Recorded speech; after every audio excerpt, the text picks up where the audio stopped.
What if I told you that the most dangerous threat to America isn't in Russia or China, but in a country we haven't even spoken to in over 40 years? A secret 70-year war that has brought us to the brink of total annihilation, not once, but multiple times. A conflict so volatile that just a few years ago, we were literally minutes away from a war that could have killed millions and changed our world forever. Today on PulseCastUSA, we are pulling back the curtain on the explosive truth about US-Iran relations. This is the story they don't want you to know. Our story begins not in Washington or Tehran, but in the scorching deserts of Iran over a century ago. In the early 1900s, British explorers discovered something that would change the fate of the region and the world forever: oil, black gold. And Iran wasn't just sitting on a little bit, it was sitting on the fourth largest reserves on the entire planet. But for the British Empire, there was one small problem. All this oil was in Iran, a country that wasn't part of their vast colonial empire. So they did what empires do. They negotiated a deal. They created the Anglo-Iranian Oil Company. But this wasn't a partnership, it was a heist. Iran, the country with all the oil, got a pathetic 16% of the profits. Britain, sitting thousands of miles away, pocketed a whopping 84%.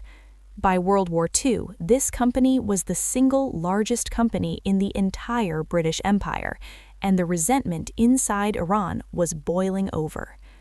Then World War II erupted.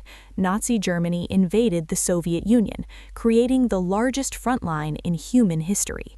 Suddenly, Iran's location on the Soviet Union's southern flank became critically important, and despite declaring neutrality, Iran's Shah was seen by the Allies as too friendly to the Nazis. So, in 1941, the Allies did what they had to do. They invaded. Britain and the Soviet Union launched a surprise attack on neutral Iran. Iran never stood a chance. They surrendered in 1 week. The old Shah was out, and the Allies installed his 21-year-old son, Mohammad Reza Pahlavi, a young man they could control. After the war, the unfair oil deal was back on the table. By 1951, Iran had enough. Their democratically elected prime minister, Mohammad Mossadegh, nationalized the oil industry. Britain's response? An immediate oil embargo. And then, in 1953, Britain's MI6 and America's CIA orchestrated a military coup to overthrow Iran's democracy. Up to 300 Iranians were killed in the streets. Mossadegh was thrown in prison for life, and the Shah, our guy, was elevated to a dictator, his power guaranteed by the West. This wasn't just a coup, it was a wound that would bleed for decades. During the Cold War, the Shah's Iran became one of America's most important allies. He was anti-communist, he had oil, and he owed his throne to us. He sold us oil, he recognized Israel, and he let us listen in on the Soviets. But at home, his rule was brutal. He created a vast secret police force, Savak, that arrested, tortured, and killed thousands of political opponents.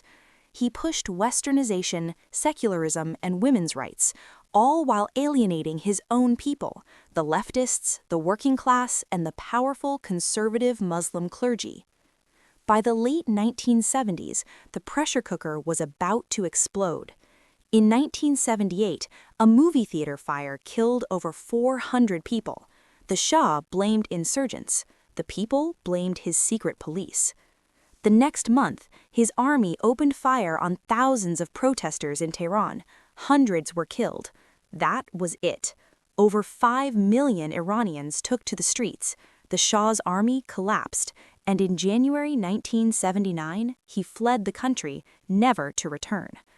The revolution was successful, and they invited back a man who had been in exile for 15 years, the radical, anti-Western Ayatollah Khomeini.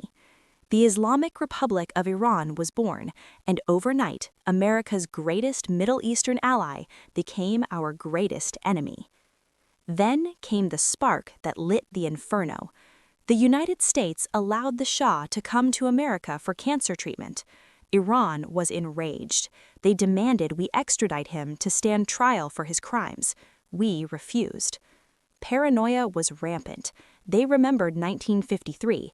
They feared the CIA was plotting another coup from inside our embassy in Tehran. So, in November 1979, thousands of revolutionary students and militants stormed the gates and took 52 American diplomats and citizens hostage. For 444 days, America was held hostage. Night after night, the news showed Iranians chanting "Death to America." President Carter authorized a secret rescue mission, Operation Eagle Claw. It was a catastrophic failure. 8 American soldiers died before they even saw the enemy. The mission was aborted. America was humiliated. At that moment, the United States severed all diplomatic relations with Iran. They have been frozen ever since. Just when you thought it couldn't get worse, it did. In September 1980, Saddam Hussein's Iraq invaded Iran. Saddam wanted to be the new king of the Persian Gulf. He saw Iran, weak and isolated after its revolution, as an easy target. He expected a quick victory. He got an 8-year meat grinder, a war that looked like something out of World War I, with trenches and human wave attacks. And who did America support? Saddam Hussein. We heavily supplied Iraq with weapons, intelligence, and even the components for chemical weapons. As many as 400,000 Iranians died. During this time, Iran's proxy, the Hezbollah militia in Lebanon, struck back at us. In 1983, they bombed the U.S. Embassy in Beirut, killing 17 Americans. Later that year, they bombed the Marine barracks, killing 241 U.S. servicemen. By 1984, it was official. The United States designated Iran a state sponsor of terrorism, a label it still holds today. The war finally ended in 1988, but the direct conflict between America and Iran was just heating up. In April, an American frigate, the USS Samuel B. Roberts, struck an Iranian mine in the Persian Gulf. America's response was swift and overwhelming. Operation Praying Mantis, the largest U.S. naval combat operation since World War II. We destroyed Iranian oil platforms, sank 6 of their warships, and killed dozens of Iranian sailors. We half-destroyed their entire navy in a single day. But then, just 3 months later, came the single greatest tragedy of this entire conflict. The USS Vincennes, a state-of-the-art cruiser, was in the Persian Gulf engaged in a battle with Iranian speedboats. In the heat of the moment, its crew misidentified Iran Air Flight 655, a civilian Airbus passenger jet, as an Iranian F-14 fighter. They fired 2 surface-to-air missiles. They hit their target. 290 people on board were killed. 66 of them were children. To this day, it remains the deadliest aviation shootdown in history. America never formally apologized. The 90s saw more sanctions, more distrust. Then came September 11, 2001. The world changed. And in his 2002 State of the Union, President George W. Bush put Iran in a category with the worst of the worst. A year later, we invaded Iraq, claiming they had weapons of mass destruction. We found none. But the message to Tehran and Pyongyang was crystal clear. If you don't have nuclear weapons, you're next. North Korea got the bomb, and Iran began its own nuclear program in secret. For years, a combination of crippling sanctions and diplomacy tried to stop them, and in 2015, it seemed to work. The Obama administration negotiated the Iran nuclear deal. Sanctions would be lifted in exchange for Iran halting its nuclear program. It was a moment of hope, a fragile peace, but it wouldn't last. In 2016, Donald Trump was elected. He ran on a promise to tear up the Iran deal, and in 2018, he did it. The U.S. withdrew from the deal and reinstated crushing sanctions. Iran threatened to close the Strait of Hormuz, the jugular of the world's oil supply. Global markets panicked. 2019 was a year of escalation. Oil tankers were mysteriously attacked in the Gulf. Iran shot down an American drone. And then, on January 3, 2020, the crisis went from a simmer to a nuclear flashpoint. Iranian Major General Qasem Soleimani, a man widely considered the second most powerful in Iran and the mastermind of Iran's military network across the Middle East. He had just landed at Baghdad Airport. As his convoy left the airport, an MQ-9 Reaper drone hovering overhead fired its missiles. The attack was personally ordered by President Trump. Soleimani was vaporized. The world held its breath. This was the first time America had assassinated a senior foreign military leader since World War II. 5 days later, Iran retaliated. They launched over a dozen ballistic missiles at 2 U.S. military bases in Iraq.